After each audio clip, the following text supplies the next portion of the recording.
Hi everyone, thank you for joining this webinar today on advanced planning and scheduling in manufacturing. We will just wait for 2 more minutes before we begin the session. Kindly stay online. I hope I'm audible today. Audible right now? Yes, Rehan. Yes. Okay, fine. My name is Rehan Khan, representing SNIC Solutions, a smart expert solution partner of Siemens Digital Industries Software. Joining me today is Mr. Shreyas Gunashekar from Siemens Industry Software. He is a pre-sale solution consultant for advanced planning and scheduling at Siemens. Thank you so much, Mr. Shreyas, for joining us today. So, Mr. Shreyas comes with more than 10 years of experience in advanced planning and scheduling, as well as in the MES domain for both discrete and process industries. And it's great to have Mr. Shreyas here because he will be going through the entire session and giving us the exact agenda for today. Also, I know this is a very difficult time for us. Many of us are from manufacturing domains, and some of our manufacturing customers face challenges right now, whether it's demand, supply, execution, or delivery. While certain industries like pharmaceuticals, specialty chemicals, or food production companies are having delivery challenges because of excess demand. Industry sectors like automotive, aerospace, and the other dependent industry sectors are looking ways for cost optimization. So in today's session, the idea is to learn the concept of how a dynamic system like APS can help us, can help us have a better understanding of how do we manage our manufacturing operations during demand fluctuation days like this crisis or something that can come unavoidable in the future. So with that as the context, we will begin the session shortly, and we will also have a Q&A session at the end, but feel free to use the message box to share your questions throughout the session. Thank you. Over to you, Mr. Shreyas. We can begin now. Thank you, Rehan. Thanks everyone for joining today's call. So let me just run through the agenda of what we have today. So what we are going to do is understand why we would need advanced planning and scheduling software. Why can't we do without it? We go to the reasons why we need it, and then we learn about what's the fundamental difference between planning and scheduling. And we'll also go through some advanced scheduling features, the key differentiators, and we go through some customer success stories. Why APS? Assume you have a machine and 5 jobs to be scheduled. If you look at the schedule that I'm trying to create, you have many combinations that you can create sequence. So if I have just one machine and 5 jobs, I have 120 combinations. So you can imagine the complexity if I have more machines. 2 machines and 5 jobs is 14,400 combinations. So as you have more variance in terms of products and you have machines that can produce multiple parts or can do multiple jobs, the problem statement becomes, the quantum of the problem becomes big. So thereby you need an APS solution to tackle that challenge. Now some of the concerns or problems that we address, I just make it in very simple language. We have limited capacity in terms of finite equipment and labor availability, and based on that we try to assess how can we do these things, right? How can we do the operations? What we also try to address is what's the available equipment, how best it's utilized. With our aim is to maximize the utilization of the machines or the equipment that we have. That's what we are trying to address. And what we are also trying to do is unnecessary downtime should be minimized. So the setups, changeovers should be as low as possible so that I produce more with the limited capacity that I have.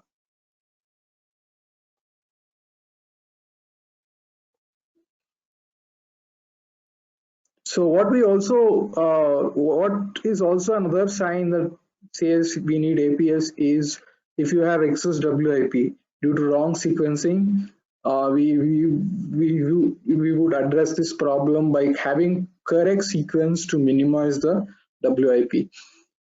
So WIP management and control is a key element of APS solution. What we also do is link components, subcomponents, and the final finished assembly in case of assembly scenario. So whenever we schedule an assembly, we make sure all of its components and subcomponents are there in place, scheduled before the final assembly is scheduled. So the link is established between assembly and subassembly. This is another area where APS takes control. And finally, what we also address is how do we best ensure our bottleneck resources are kept occupied so that the utilization of the bottleneck machines are up to the mark. So how do we manage operations before the bottleneck operation and after the bottleneck operation is also focused here. And if some of you are from food and beverage industry or process industry, we also have problems such as food safety concerns, allergy issues, contamination avoidance. So these constraints are modeled in the software so that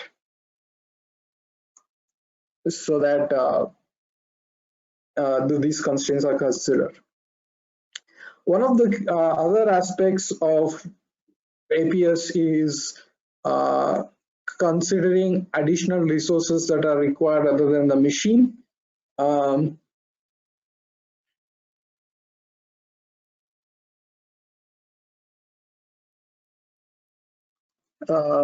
than the machine, like special skills, skill labor availability as well.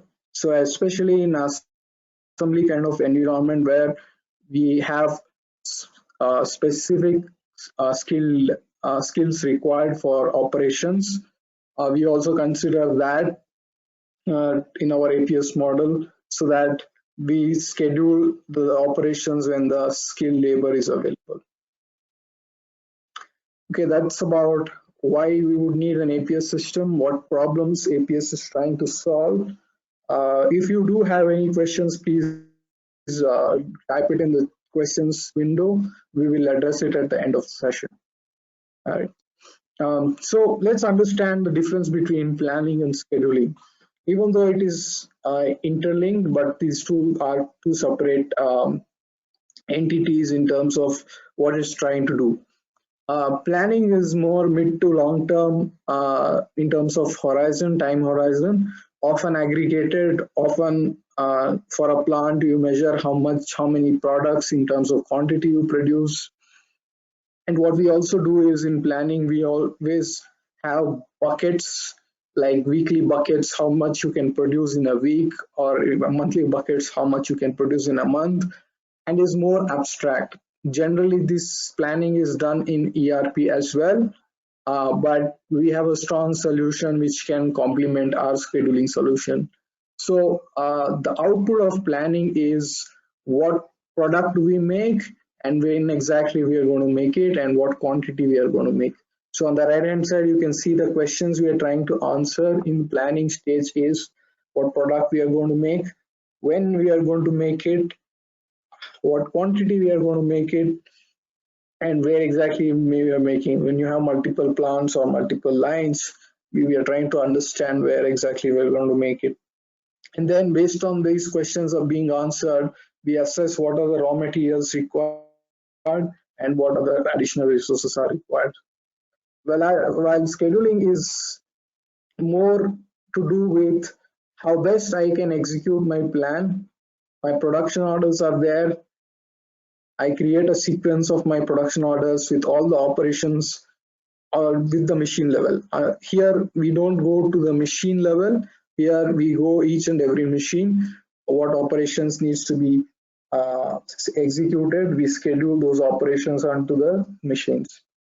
What we also do in scheduling is sequence of the job, which in planning we don't consider. So in scheduling, we consider the optimized sequence of the job on every machine. It also considers priorities, constraints, and other conflicts. So since this needs to be executed, we consider all the real world constraints that are there on the shop floor, so that the schedule that we generate is as realistic as possible, which can be executed without any issues. So what scheduling also does is it has a link to the execution. So as and when the operations are executed, the information is flowing back to the schedule so that the schedule is kept alive or repaired.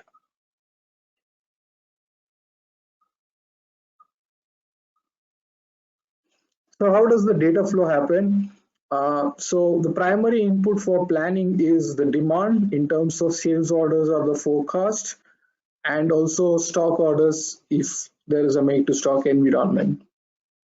What we also input here is the planning period in terms of what time buckets you want to plan, and stock control parameters and the capacity of my plant.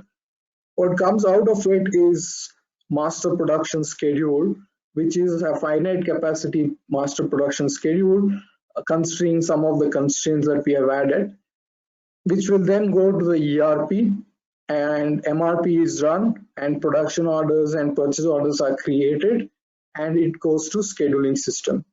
So the production orders generated from ERP, maybe it's SAP or it is AX, whatever the ERP you are using, MRP is run there, and production orders and purchase orders are released and sent to scheduling for scheduling the operation onto the resources.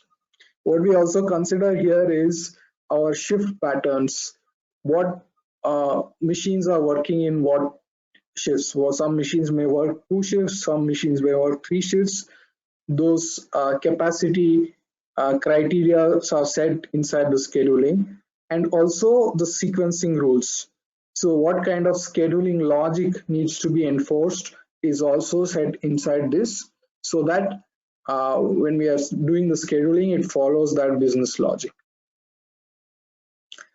Some of the decisions that planning system support is extend workforce. You want to see increasing the capacity. You want to see whether that solves your problem. Extend resource capacity, extend factories. So such kind of decision making is supported in the planning stage. While as in scheduling, we support decisions such as, okay, should I require overtime? What if the order priorities change? How will it impact on the other orders? Should I need to split production batches to ensure my due dates are achieved? And order promising. I'll talk about order promising specifically later, which is a very interesting feature. Now, let's look at advanced scheduling features. I'll go one by one. So these I just listed the different features that are available in advanced scheduling. I'll just go one by one. First thing is it needs to have a good dashboard in terms of visualizing the operations in the form of a Gantt chart. If you look at this Gantt chart, on the y-axis we have all the machines that we need to we are supposed to schedule, and on the x-axis we have the timelines. So each bar represents an operation on the Gantt chart, and the length of the bar represents the capacity consumed by that particular operation. Different colors indicate different attributes, so which is configurable. You can color code the bars based on the order number or part number or customer, based on the progress and so on, right? you can filter these operations based on specific customer, specific part, and so on. So the picture, the picture. Okay, so the Gantt view also considers the the additional tools required. So while scheduling any operation, it's not just about the tools, it's not just about the resources or the machines. It's also about additional resources that are required, like labor availability, tooling constraints, power constraints, which needs to be considered while creating a schedule. So whenever the operation is scheduled onto the equipment, it considers if any other additional resources are required, and it makes sure only if it is available, this operation is scheduled. So uh, in this, we also have an option to disable or enable this constraint. For example, an assembly operator may not be a real constraint. You might call number of operators based on as you need. You can relax those constraints and still generate the schedule and see how much operators are required. So it allows you to enable or disable the constraint at any point of time while you are scheduling. The next important feature is raw material availability. So the scheduling software understands for every operation what are the raw materials required as per the bill of material, and whether those raw materials are available for me to schedule. So in terms of raw materials, if it is already available in stock, I can schedule as soon as possible. If a raw material is not available in stock and it is being purchased, the purchase order due date will be the reference point for us to schedule the operations. Now, if you look at the Gantt chart carefully on the right hand side, you can see some of the operations are scheduled later, even though there is capacity before that. That is because the raw materials linked to this particular operation is arriving only on such those specific dates. So it ensures that raw materials required for any operation is available, and only then the operation is being scheduled. The next important feature is sequencing optimization. So we have taken one example here, but there can be other rules that we could use, which comes out of the box. So one of the examples how sequence optimization is done is we group different orders based on similar family to minimize the changeover time. So if you look at the chart on the right hand side at the bottom, we have three schedules. One is with no setup reduction. So we just follow first in, first out. We just schedule all the operations one by one. You see there are black bars in between. Uh,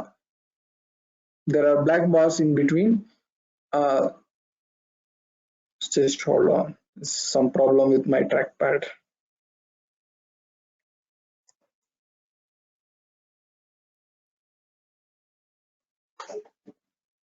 Just hold on. Sorry about that.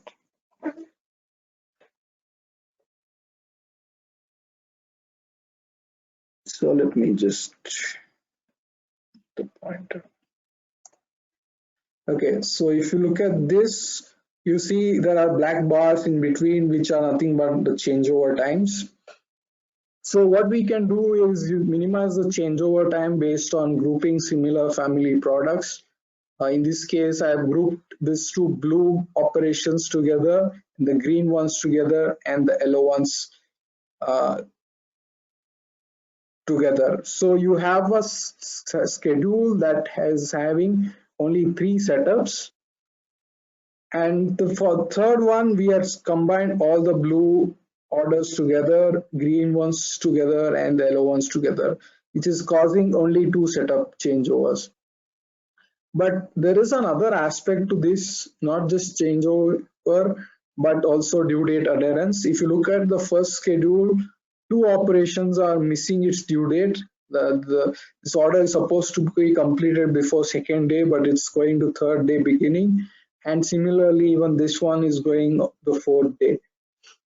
When we are trying to minimize the changeover time, we also need to consider this aspect of due date delivery. In the second schedule, we are only having one order which is missing the due date, whereas in the third one, we are having two orders that are missing the due date. So in this case, it's like a trade-off. I settle with the second one because I'm getting some level of changeover reduction, but also I'm having highest due date adherence in terms of orders missing the due date. So the software allows you to do these experiments and then take a decision what is best for you at that point of time. In this case, we would choose the second schedule because ideally I would want to minimize my due date, my changeover, as well as adhere to my due date that is promised. Another important feature is what is simulation. So when we consider multiple strategies in terms of sequencing, we get multiple results. So based on the results that we get, we can compare those results in terms of due date adherence, setup time reduction, earliness, lateness, and take a decision on what is the best schedule at that point of time.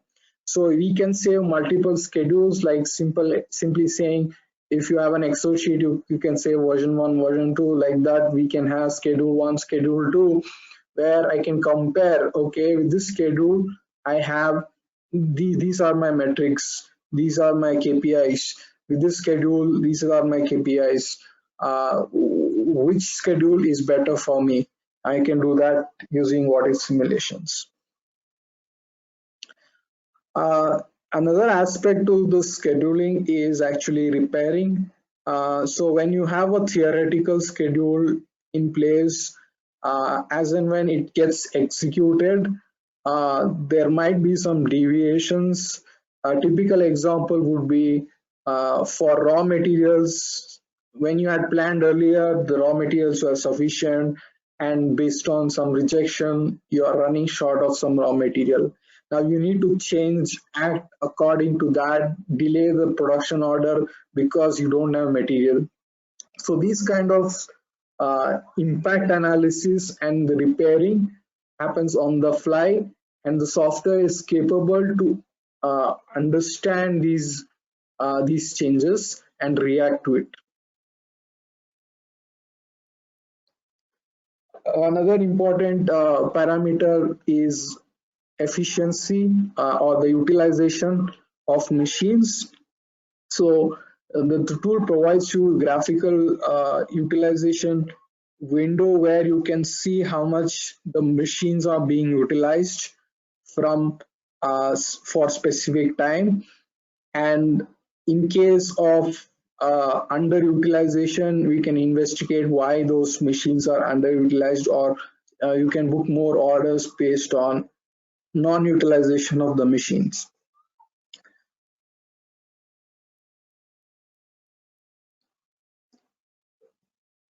The next part of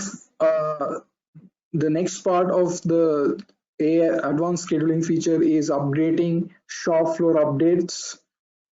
So whenever we have a theoretical schedule, we need to get information from shop floor about how much is completed, how much is pending. So this happens through operation progress update. So I will explain how the integration happens. It can be through ERP or it can be through MES software. You capture the updates about the closure of orders, completion status of orders. That flows back to the scheduling board so that I repair my schedule subsequently. if you have multi-plant scenario, multiple departments or planners working independently on their shops or on their machines, that is also supported by Preactor. So multiple planners configurations are configured, and a master system is also configured so that we streamline the master and the subsequent departments.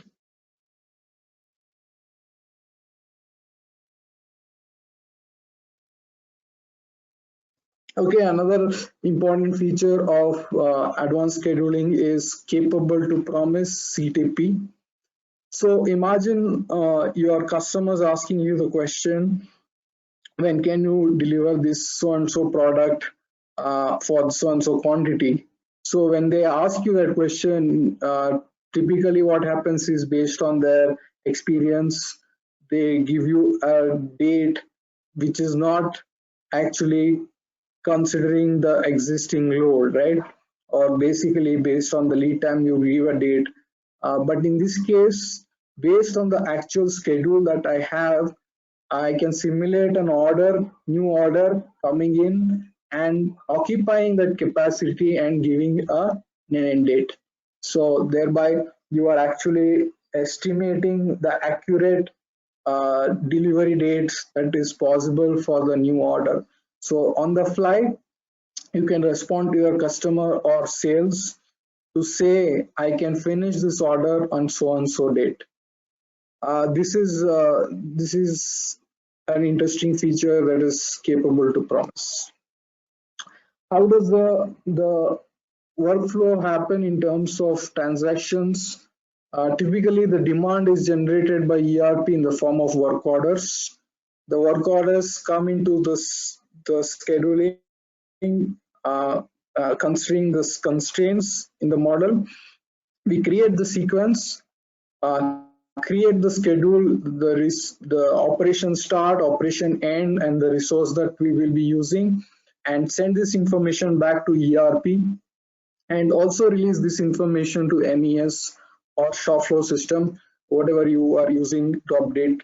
So once, as and when you execute these orders, it will come back to say whether the order is completed or not, so that we can reschedule. So the cycle continues again with the new orders coming in and existing orders update from shop floor and creating a new schedule. So this is tightly integrated with the ERP on the top and the MES at the bottom. Especially if you're considering Siemens MES, it comes out of the box integrated. So as I was saying, some of the information is coming from ERP, some of the information is coming from MES. So the production order information is coming from ERP, unscheduled production orders, and based on the schedule that is created in Preactor, it is actually giving the schedule back to MES, and the order progress is updated back from MES to ERP. In terms of data exchange between the solution to other systems like ERP, it has a configurable data exchange mechanism called import-export scripts, where we can configure it to connect with a database, a text file, an XML, or any OLEDB data source. It can fetch data from those data sources. So the ERP integration or the MES integration is not a challenge because it has an inbuilt data exchange mechanism. So another important feature, especially when you are working with multiple users, is security module. So this module helps you to define the necessary permission required for specific users to access specific functions. For example, the main scheduler is responsible to create and modify the schedule. a junior scheduler or an assistant for him might not have the same access criteria that the main scheduler has. So that is quite possible to identify the access required for specific users and assign the access required for them.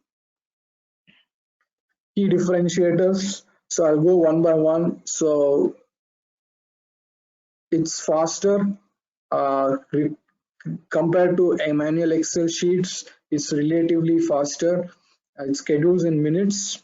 You can easily quickly analyze the deviation.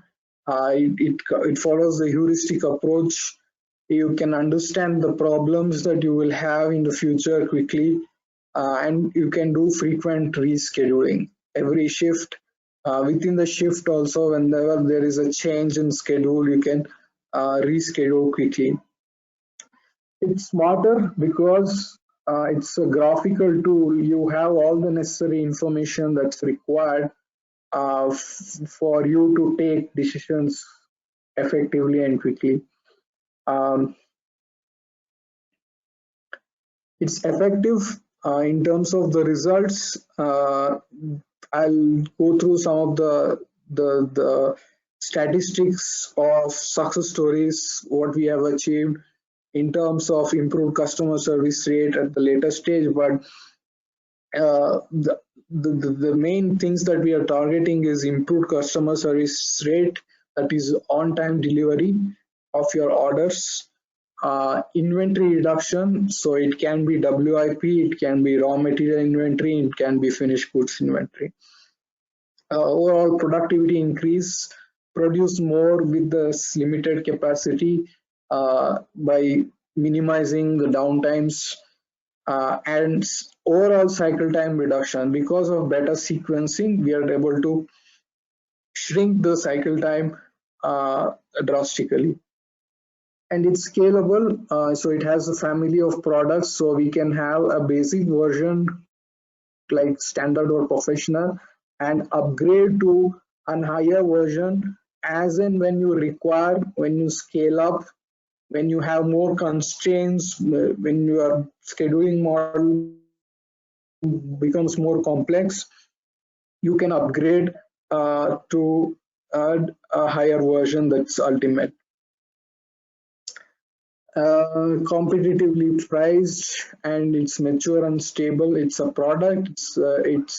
It's been in the market from 20 plus years. So and which is actually we are doing only scheduling product, right? So it's there in the market for more than 20 years, and it's supported in multiple languages. Customizable. So in case you need more tweaking to what is there out of the box, especially in terms of customized scheduling rules, API are available for us to create those customized scheduling rules. And in terms of reports, we have SQL reporting services, which is also customizable. You get a lot of out-of-the-box reports, but also it can be customized. And we have customer base across the world, and we have 24-bar support. So in terms of value drivers, this is what we are trying to target. First thing is improved customer service. It's on-time delivery, improving productivity in terms of utilization, WIP reduction, overall cycle time reduction of the mix span time, and raw material reduction. So these are the key value drivers that we are trying to address. So I'll go to some of the customer success stories. So the first one is Siemens Industrial Turbo Machinery gas turbines. They actually produce gas turbines, and their business challenges were a lack of delivery date accuracy, because they work in a project environment. The projects used to get delayed, and what delivery dates they were generating, that was not reliable to their customers. Lead time improvement in terms of overall lead time, they used to take 12 months to complete a turbine project. If you look at on the right hand side, they have reduced the lead time to 50% by 50%. That from 12 months it has become 6 months. The reason being is some of the problems or challenges they are seeing well ahead of time, and they are taking decisions to correct it, procure material, or dependent materials are produced in synchronization with the assembly so that the lead time is reduced by 50%. And they also have an increase of 5% in terms of overall efficiency, in terms of utilization, improved visibility on items both on stock and in work, uh, enabling reuse, maximization, and optimization purchase decisions. So it has also helped them in their procurement activity where they're able to optimize their purchase decisions. Another success story is about Elmwood Reclaimed Timber. They are actually producing material for furniture industry. So if I look at the benefits that they've got around 10% revenue increase. They have an improvement in terms of on-time delivery. They have output increase without any additional resources or headcount. I'll take another case from India, that's Narayan Power Tech. This is a customer who produces transformers and motors. So they have got benefits such as 15 to 20% increase in capacity utilization.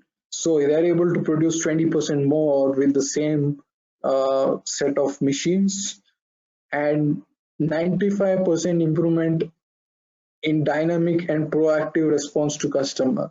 So they are able to tell their customers when they can deliver their products, uh, and they are able to meet it 95% of the time, in spite of dynamic changes in the shop floor as well as supply side.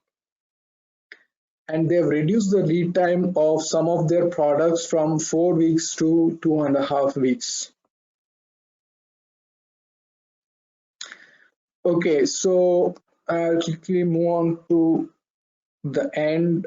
So thank you for your attention. Now I will open up the forum for questions if anyone has. Okay, so I have seen some questions. Rajeshri or Rehan, can you open up the mics as well if they have questions on the audio? Yeah, sure. Sure. Ryan, let me take forward. So, I think Mr. Milan Gupta has a couple of questions. So the first one that he asks is, can AS work without MRP? Right?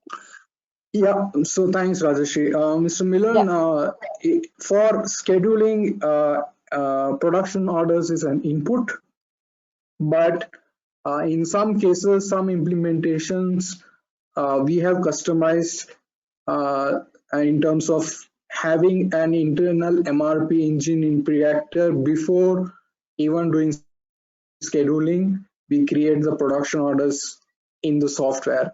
That's quite possible, but it's not the ideal way to do it, because the role of MRP, we don't want to replace it. We want the ERP to run the MRP and track the life cycle of a production order or a purchase order. But if you do have a case where you don't have a non-functional MRP, we can fill the gap for you. Yeah. Yeah. Hope it answers the question. Yeah. If anyone wants to speak, I think they can raise their hands as well. We can take those questions too. Okay. Meanwhile, Shreyas, we have a couple of more questions. So we receive a question saying that is it possible to change the constraints and other parameters in the Gantt chart in the Gantt view itself? You can change the value of the constraint. Basically, suppose you had 4 operators, now you have 6 operators. You can definitely change that. But if you want to add a new constraint, you cannot do it directly inside the Gantt chart. You need to go to a master screen, model that constraint, and attach that constraint to an operation or a resource. But if there is just a change of value for a certain period of time, that's quite possible in the Gantt chart itself. Yeah. The next question is, what determines the best schedule? The one which provides the least lead time, or a combination of least setup times? What is such combination actually goal mathematically? So I think this is a question from Mr. Milan Gupta again. Yeah, Mr. Mullen Gupta, it depends on what your objective is. Some industries, minimizing changeover is the most critical one, especially industries such as plastic injection molding, because their setup times are huge, right? If you have a smaller setup time, then you don't mind having more setups, but your due date delivery becomes priority. So it depends, really depends on your business, what is critical for you, whether you want to optimize the changeover or you want to ensure your due date deliveries are met in spite of having changeovers. Based on that, you take a decision of what strategy to you use at that point of time and take out that schedule out. Yep. Rehan, you can also add in if you have anything. The next question is the changeover time reduction. Is it manual or system itself will do as per constraint given? Yeah, so changeover reduction, we need to set up the master for it. When we talk about sequence dependent changeover from one product to another product, from one family to another family, we define the changeover matrix as a master. Once that's done, the system will automatically calculate what's the changeover when we have a specific sequence of product to product. Rehan, you want to add something on this? Yeah.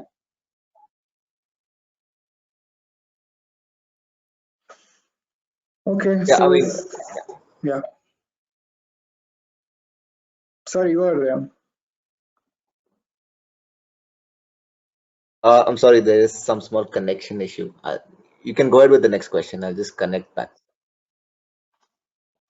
Shreyas, Mr. Milan has a couple of questions, I guess. So I will let him speak. I'm just unmuting him.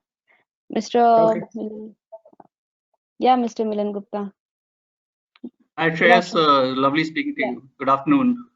Yeah. Hi, Milan. Shreyas, hi. Shreyas, there's a follow-up question. Can we schedule, is there any financial aspect in the scheduling? Can I schedule according to, say, throughput? Basically, number of the financial value produced minus the material consumed, throughput, basically. Yeah, so cost of operation can be a criteria which you can use. That's quite possible. But of course, ultimately it boils down to a numerical value that whenever we are scheduling something, we need to make a decision whether I schedule this operation or this operation on this machine or this machine. So if we have and let me just give a small example. If you have two machines, one machine costing you more and the other machine costing you less, you would prefer to produce it on the machine which will cost you less, right? So that kind of decision making is quite possible as long as you can define those values in terms of what's your operational cost. Does that help? Yeah, that does help. Basically, I'm from a bit of a theory of constraints background, which is why my Right. questions are coming from. So Yeah.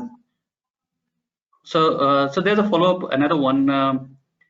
There is I read about Opcenter SC Express on the website, and says it's like a free version or a trial version, but then it also says it's fully functional. Now, No, it's not a trial version. It's a free version. It's a fully functional tool, but it does lack some features which are required when you really want to. It is basically for you to get a feel of it, how the software works. You can use it. For some customers, that might be good enough, but most of our customers eventually would upgrade to a commercial product um, after experiencing the Express version. okay, so that's one. The last question is you in the case studies you mentioned Narayana Power Tech, Yeah. and the other examples were overseas. Now I Yeah. understand Preactor. This was earlier Preactor. Now this is probably the best solution available in the market uh, in this area, and therefore it would be a little bit on the higher budget side, and which is fine. I mean, it's a valuable, it's a fantastic product. But in India, what would be the large size of customers? Or I mean, Narayan Power Tech, I believe it's an SME. Is there case studies on large scale companies? Yeah, Rehan, you want to take this question up because SNIC have been implementing this software from almost 10 years now. So they have a list of large MNC companies where they have implemented. One I can think of is ITC. ITC, couple of instances we have installed. Tata Global Beverages, Tata Retli Tea is another example. Rehan, you want to add? Yeah, so Mr. Gupta, we also have Bharat Forge in Pune, where we are working and installing, implementing on some of their forging lines. Also, Bharat Forge Aerospace. We have Acres Aerospace also as one of our clients. SMR Automotive being one more, where we did a global implementation. Their plant in Chennai is where the tool is being used. We are also working with Tata Aerospace, where we're implementing in some multiple plants in Hyderabad as well as Nagpur. In terms of, yeah, these are some of the big OEMs. Things like Mahindra Electric, Mahindra Aerospace, these companies are evaluating right now more. Certain places we are almost, because of the whole crisis, we haven't gone ahead with the implementations. So yeah, a lot of interest from the OEM side is being shown. Of course, getting a case study out of everybody sometimes takes some more time, but we have a lot of reference people who we can, of I course, think guide. yeah. Oh yes, we are also implementing at Volvo Eicher in Pithampur in Oh, their bus and truck lines. So that's another OEM that we are looking at. Um, uh, yeah, so these are some of our OEMs. I just had one question, Mr. Gupta. Which industry are you from, or so so basically, as I said, I'm a TOC consultant, and I'm looking at something. I want to be recommending planning and okay? basically scheduling software, and that's my interest in attending this webinar. But I'm based out of Delhi, so my focus would really be on automotive area, because that's where the most of these guys are. I agree. I agree. Now, automotive, yes, we have.